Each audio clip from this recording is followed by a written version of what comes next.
We have some more interesting stuff to yap about. This is about a printing service. Did this printing service scam their clients? Let's see. This is the printing service in question. The name is Mixum. Their Twitter handle is Mixum Print. Don't send hate to any parties, including companies, okay? Because if you start hating on a company's socials, you know who sees it? The poor social media intern, okay? But they advertise themselves as an online printing platform made simple for books, designs, comics, art prints, and much more, serving the US, UK, Canada, Australia, and Germany. Yippee! So this is posted by Twitter user Heartmush on August 21st. They write, Velvet Zine arrived, but the margins are completely messed up. They chopped off my borders and the spine is misaligned. I'll sell them at a discount, I guess. Sorry, guys. And they add, I'm incredibly disappointed in the manufacturer. How do you mess up like this? And the zine looks so pretty. Look at all the effort they made into the border, the framing, the art is beautiful. But what is this? Look what happened. Where is the bottom of their border? Look at the border up here. Look at that. As you can see, nice padding over here, nice bordering, nice frame. Completely snipped off at the bottom here. Another page here, part of their zine as well, right? Beautiful text. Oh, where's their border? Also snipped off at the bottom again. Completely gone. Yeah, actually, when I first looked at this, I was like, wow, this looks beautiful. I was like busy looking at the pretty art, so I forgot to notice, like, I don't know, everything around it. And it took me a minute to see what was wrong. And then once you find it, you can't unsee it. Like the entire bottom is chopped. The bottom, another page, completely cut. And then the spine is misaligned. So if you look at the spine here, right, there is a small strip of white, and a majority of it is this like coral orange peachy color, right? Look at the very top. Look at the ratio of white to coral. It is probably 1/4 white at most, maybe, right? The rest is coral. Look at the bottom of the spine. Okay. There is suddenly a lot more white and a lot less coral visible. Whatever the printing of it is crooked. And then Heartmush adds, look what they did to Yan Mori's zine. The cut lines are still visible, there's streaks everywhere, and there was even still a piece of the printing paper sticking off the end. I'm gonna contact the manufacturer. I hope at the very least they refund us. This one is even worse. Look at the chunk of the printing paper. As you can see here, it looks like there was like a bit of a border. The printing press printed with an extra bleed, and they just somehow left the chunk of the bleed on. Here, extra strip of white. And look at this. There's just inky streaks running through the paper. This is just an absolute printing error. Not even like a cutting error. This is just they printed this wrong. Point blank simple. More white at the edges. And like this is the sad part, right? Because these people who make these zines, they pay X price to get it, and they're anticipating selling it at a specific price. Their buyers are anticipating a specific quality. And when they receive defective material like this, you can't sell it because this is below the quality of what your customers are expecting. So what do you do with it? You maybe can mark it as B grade and try to sell it cheaper, but then you make a lot less money doing that. And again, these are expensive, right? Because if it's shipping from overseas, you also have to pay for shipping costs, and shipping costs goes by weight, and shipping heavy things from overseas, like I've shipped heavy things from China, hundreds of dollars. So another commenter, Suntails, adds, if this was Mixum, guess from a description, this is extremely common with book orders. I've never seen a company so regularly goof. I've had pre-order projects require 2 to 3 reprints to get enough stock. I've switched manufacturers at this point because it's always a mess. I'm sorry you're dealing with this. And then Heartmush says, I'm not going to reveal the name unless our emails somehow go awry, but it's really depressing, yeah. Thank you for the kind words. If you don't mind me asking, what manufacturer do you use now? And then Suntails gives their recommendations for kin printing and Kines. I've never heard of either, nor have I heard of Mixum, but those are at least their recs. And then Heartmush added this update. And this update was posted August 27th. They write, I'm done being civil. I highly discourage others from working with Mixum Print. Despite misprinting around 100 zines between myself and Yan Mori, they insist the fault is ours, refuse to reimburse one project, and will only refund the other if we destroy or return the copies we have. So here is the email where they say thank you for sending these videos over and letting us know you want a refund instead of reprints. Looking into it further, for item 1, based on the videos, we can see there was some movement during the trimming of the inner pages and binding of the covers, causing spines to not fully line up with the design. However, this movement does look to be within the allowed tolerance. During the printing process, manufacturing variance can occur, meaning a cutting blade can sometimes cut the paper on either side of the trim line. Reasons for manufacturer variance include slight blade misalignment or paper moving due to pressure from the cutting blade. I mean, isn't the misalignment like your fault though, as the manufacturer? While these are acceptable within industry standards, it demonstrates how important bleed and quiet areas are as design features. We can therefore experience a tolerance movement in trimming of about 0.125 inches on either side of the trim line, and it can vary between copies. We also do allow a tolerance about 0.08 inches for movement during the binding process, meaning the covers may move up or down, left or right by that margin. While we try to keep it as precise as possible, the movement is still possible to occur. Looking at the copies shown in the videos, both the inner trimming and spine movement do look to be within tolerance. To help show where this tolerance will fall on the page, I'm including a few screenshots of proof to illustrate this. Looking at item 2, it looks like many of the inner pages have a short bleed, meaning that the full bleed of 0.125 inches wasn't applied to all pages. As previously mentioned, since we can get movement during trimming, it's important to ensure full bleed is added to avoid any white or blank strips around the pages. For future orders, we would highly suggest reviewing the files, thumbnails, preview, and proof to ensure that everything is displaying as intended. On this occasion, as the copies of item 1 do look to be within the tolerance allowed, we won't be able to reprint or refund those copies. For item 2, while these did print as displayed, we should have noticed there was a short bleed on most inner pages, and we are sorry this wasn't done. We're happy to refund these copies. However, our production team may ask for these copies to be returned, but I'll check to see if it's necessary.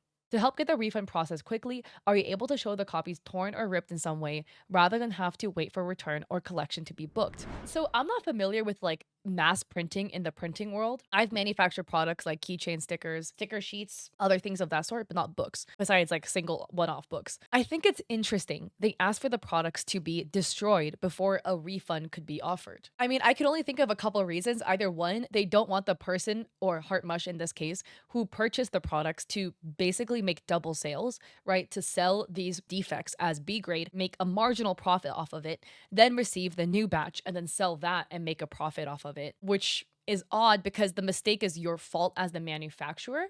So that's on you to rectify. And if it means just make a separate batch, that is what it is. It sounds like they're asking for it to be returned so that they on their own hands can destroy it, which is weird. Now, the second thing is maybe because the products are below satisfactory, they don't want it associated with their name, so they want it destroyed. As in, like, oh, we don't want people to see that us as Mixem have printed products of this low quality, so therefore destroy it so that we know we can rest assured it's not going to remain in circulation and people won't associate this defective product with our name. That's just wasteful. And again, did nobody double check this? Like while printing the product, instead of, I don't know, going straight to print and then printing whatever the full purchase is, right? Like hypothetically, if Heartmush ordered 500, you just full send 500 zines straight down the manufacturing line and you didn't bother to literally open up one of them to make sure, oh shit, this looks real bad because we chopped the entire bottom off. Let's redo it. You didn't take one double check, one cross check before you full send the other 499 copies. Like a test copy, exactly, right? They tell you when you bleach your hair, bleach a small strand so that you don't go bald because all your hair fall off because you're somehow allergic to this chemical or something. This is the zine in question. The entire bottom border is missing. Another example of how the entire bottom border is missing. So Heartmush adds, the examples on the proof, quote, in quotes, they cited were quite literally mismatched from their provided templates. We used their templates, so why doesn't it match? I had even overextended my bleed because I was afraid of this happening, but somehow it's still our fault. This possibly, from my understanding, is what the manufacturer sent back to Heartmush, where you can see they write full bleed should extend fully from the green trim line to the blue bleed box. If you look at this image, right, the black is their zine, you can see that the bleed, basically what a bleed is it's extra space. It's extra forgiveness space for cutting errors, whatever. When a book, the spine is sewn, right, some of the pages are going to be stuck in the spine. So you need to obviously leave a little bit of a wiggle room. Otherwise, some of your words, your art is going to get eaten by the spine. Bleed is pretty standard to add in any sort of printing service. I've only had to make like 3 books, but the bleed is a very, very, very standard thing to add. And you also have to add bleed in other things. Like if you make a mouse pad, you need to add bleed to it, etc. So in what the manufacturer sent back to Heartmush, you can see that the graphic doesn't fit the full bleed, right? There's a bit of white area missing. According to Heartmush, this is how the artwork fits in the template they provided. So it completely fits within the guidelines. So the quiet area is the yellow, the bleed area is the teal. And if you can't see here, I don't know, maybe if there was some issue in like the software that was used in submitting to the manufacturing company, but this from the manufacturer kind of seems intentional. Look at this page. It is almost majority a dark gray background with the exception of some art and text, right? I could literally take this and then just make the rectangle a little bit smaller and be like, hee hee, look, it doesn't fit the bleed anymore. But then if I went to the transform tool and made it a little bit bigger, oh wow, suddenly it fits the bleed. Haha, ain't that right? This is so interesting too. So here, this is apparently what the manufacturer sent back to Heartmush, where they showed in their printing, oh, take a look at this.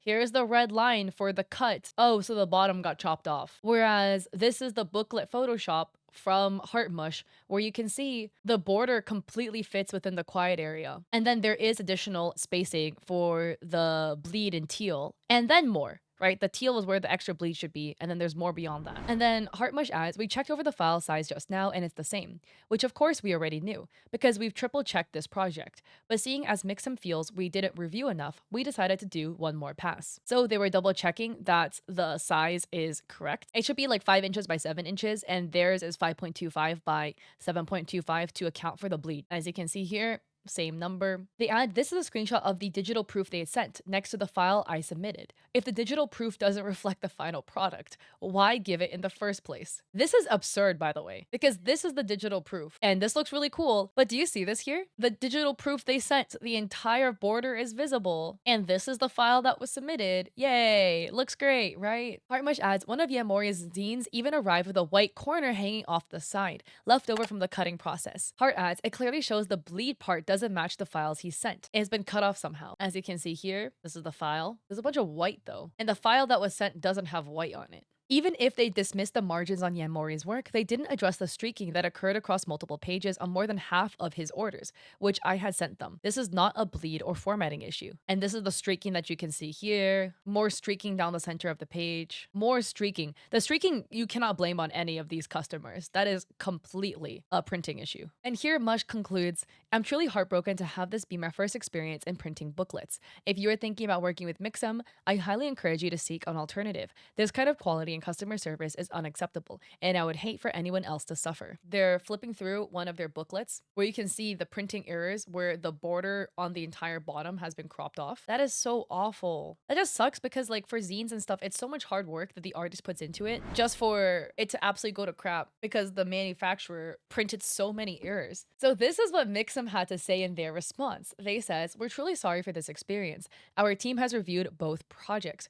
For item 1, the variance noted falls within normal manufacturing tolerances. For item 2, our long-standing refund policy requires return copies so our team can review in detail. We did note some streaking across pages, which is a print error. We'd be happy to investigate those copies and arrange a refund for the ones that were affected. We understand how disappointing this is and regret we weren't able to meet your expectations this time around. You're asking me to send copies that I've shown many videos of in our emails for investigation when there's already clear evidence the quality is unacceptable, and there's not even a guarantee the refund will be approved.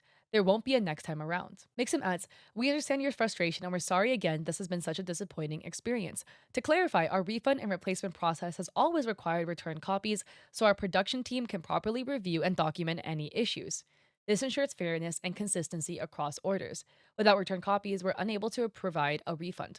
We regret this has been your first experience with printing, and we wish it's gone differently. It would go differently if you guys managed this differently. And Hart adds, I understand the reasoning behind your process. However, it doesn't change that I disagree with it. I am no longer seeking a refund, as there isn't even a promise I will receive a portion of my money back. Please simply consider this my review of your business. But, this isn't the end of it, because a lot of people have had poor experiences with Mixum. Now, there were people in the comment section saying they've used Mixum, they didn't have any issues. Here's a user, Baby Napa, writing, I hope it's okay to add to this. I had a similar experience with Mixum recently, where every one of my 70 zines had open binding with the staples sticking out. I was told I either had to destroy them all for a refund, and was offered 30% off in the end. LOL. And look at this, all the staples sticking out. Ugh. Joe adds, if you're Canadian, I recommend Jukebox as an alternative for printing professionally bound books. I only order from Mixum US here because I needed it shipped domestically in the States. I've also been thinking more about printing and binding my own stuff the traditional zine way. Another user, Maple, writes, this happened to me as well. They printed my comic on the wrong paper, then told me I would need to send them proof that I had destroyed them before they would reprint the books. It left such a bad taste in my mouth, I will probably never use Mixum again. And another commenter, Ari Mango, says, Mixum really screwed me over with the sheer amount of B grade zines they gave me. That kind of seems to be it. It really sucks that this happened to Heartmush Yanmori because to work so hard on producing something like it's a craft of love and you did everything correctly according to their terms, the size, the bleed, everything, and then the manufacturer's trying to gaslight you into saying it's your fault, not giving you a refund or anything after they sent you digital proof of how it's gonna look like, and it looks absolutely nothing like the digital proof. That's wild. I've never used Mixum. If I ever were to print something, probably wouldn't use them after hearing this. So what are your thoughts about the entire Mixum situation? Please send love to the two artists involved and everybody else who has purchased from them and had a poor experience. I'll have Heartmush and Yanmori linked down below if you would like to go check them out. Their zines seem really pretty, so I highly recommend it. And yeah, don't send hate to any parties involved. If you like this video, I appreciate it if you like and subscribe. Don't forget to check me out on Etsy. I have digital art there like emotes, overlays for streamers. I also have a coffee with free resources like a free sponsorship guide. And I stream on Twitch 3 days a week, Mondays, Wednesdays, Saturdays at 6 p.m. PST. Hope to catch you guys there or in another video.